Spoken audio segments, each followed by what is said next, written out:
Despite some expectations, there wasn't much to see of Boris Johnson during the election campaign, although his Conservatives are around 20 points behind Keir Starmer's Labour Party in the polls. And there are many Tory members who would like to involve the party's probably best campaigner in a much more prominent way than with a few cell phone videos. At least, according to the newspaper Telegraph, he is now supposed to sign a letter calling on people to vote for the Tories.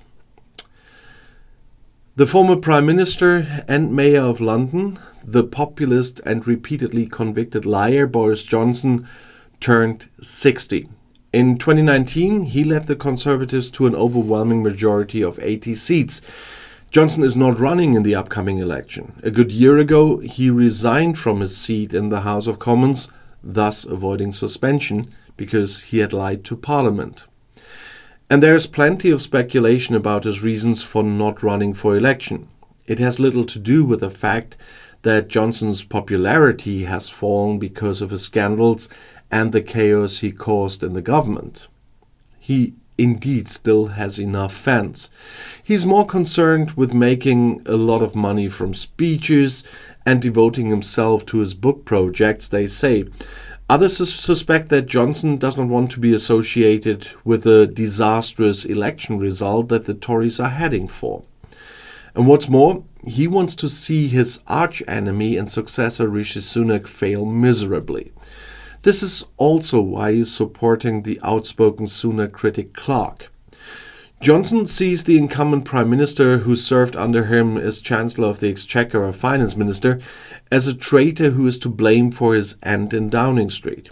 Johnson has never said this specifically, but his allies, such as former Culture Minister Nadine Dorries, leave no doubt that he thinks so.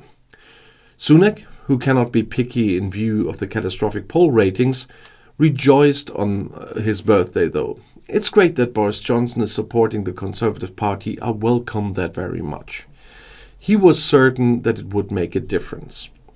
Johnson lives with his wife Keir and their 3 children. He has 4 grown children from his first marriage to lawyer Marina Wheeler and a teenage daughter that's supposed to be the result of an affair in a listed building in the county of Oxfordshire. Keir Johnson delighted the tabloid media with sweet christening photos of her youngest son Frank on Instagram recently. And Father Boris recently provoked ridicule because he was initially turned away at the polling station during the local elections in May. He did not have any form of proof with him for identity as required, even though he himself had once introduced the law as Prime Minister. Otherwise, however, he has been surprisingly quiet. You know this loudspeaker. But political scientist Tim Bale is certain that Johnson will not remain in the political shadows.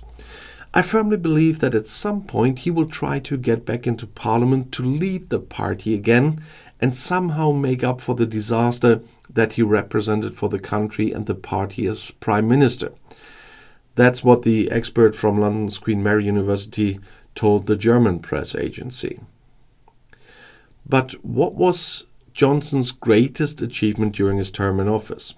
For him and his supporters, it was certainly having pushed through Brexit, no matter what it cost.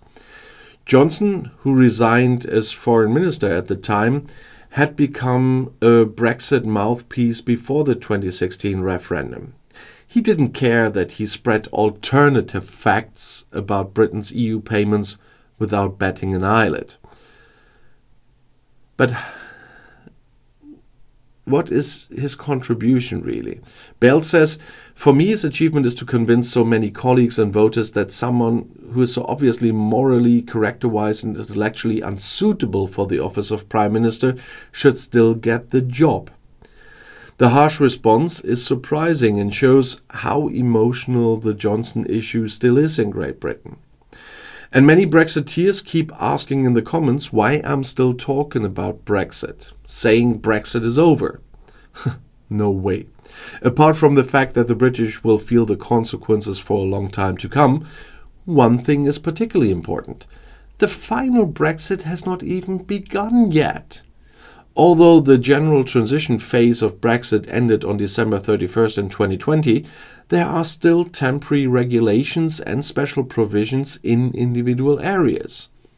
And I do have some examples for you. It's quite of a number. First, we have the UKCA marking. Until December 31st, products can continue to be placed on the market in the UK with a CE marking. And this regulation has been extended by 1 year because the original deadline of the end of 2023 was too short to manage the transition to the new UKCA marking. And from January 1st, 2025, the new UKCA marking will then be required. Companies should therefore familiarize themselves with the new requirements early on and take the necessary steps to switch. But we never know if there are changes. But the most important is the financial services. There's a transition period until June 30th next year for certain financial services provided by UK companies in the EU. And this regulation allows UK financial services providers to continue their business activities in the EU until mid-2025 without additional authorizations. Then there's Erasmus+. Students and researchers from the UK can participate in Erasmus Plus programs in the EU until the end of the 24-25 academic year. This regulation is particularly important for students who are already enrolled in the Erasmus Plus program and want to finish their studies, but then it's over. Then we have customs and movement of goods. Since January 1st in 2021, the rules for third-party movement of goods have applied between the UK and the EU. And this means that trade between the two sides involves significantly more bureaucracy and costs. Availability of customs documents such as the Euro 1 customs certificate is one thing that's important. Import sales tax must be paid when importing goods from the UK into the EU.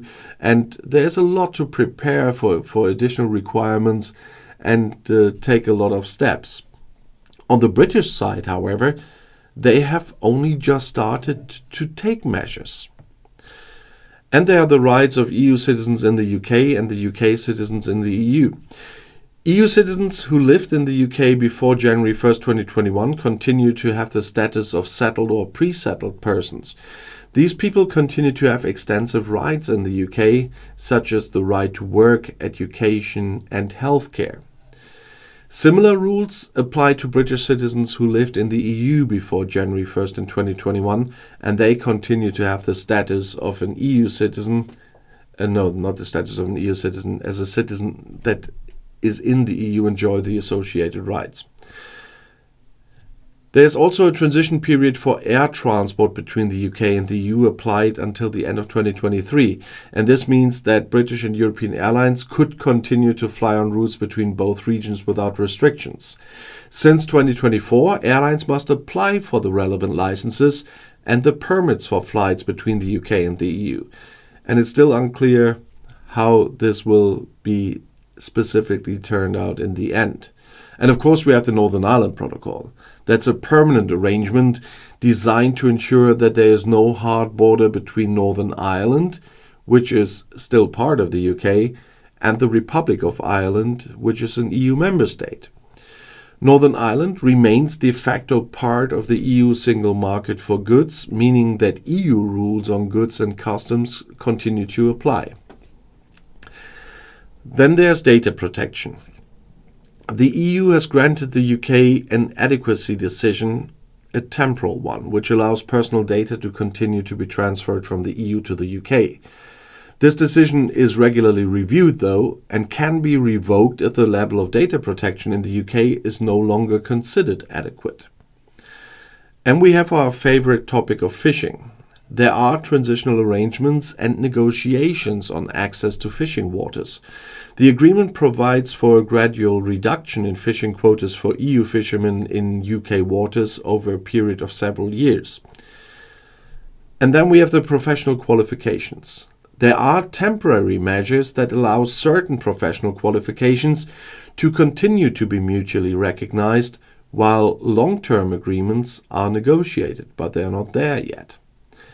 And there are the cross-border services. There are transitional arrangements for some services, particularly in the financial sector I mentioned earlier, where UK companies are allowed to continue to provide services in the EU under certain conditions, but that will soon be over, and there is no comprehensive agreement on that one. And certain aspects of judicial cooperation in civil and commercial matters have been regulated by the Trade and Cooperation Agreement, and those also contain transitional arrangements that allow continued cooperation. But that's not very much, and they need to act there too. And all of this were just examples. So Brexit is far from done. Especially the financial services part will shake things heavily around when that transition period ends.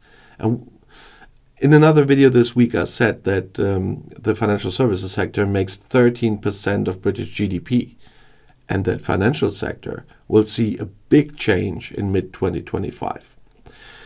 And if you want to see something else, the next video is right here in the end screen. I'll see you there. I'll be back.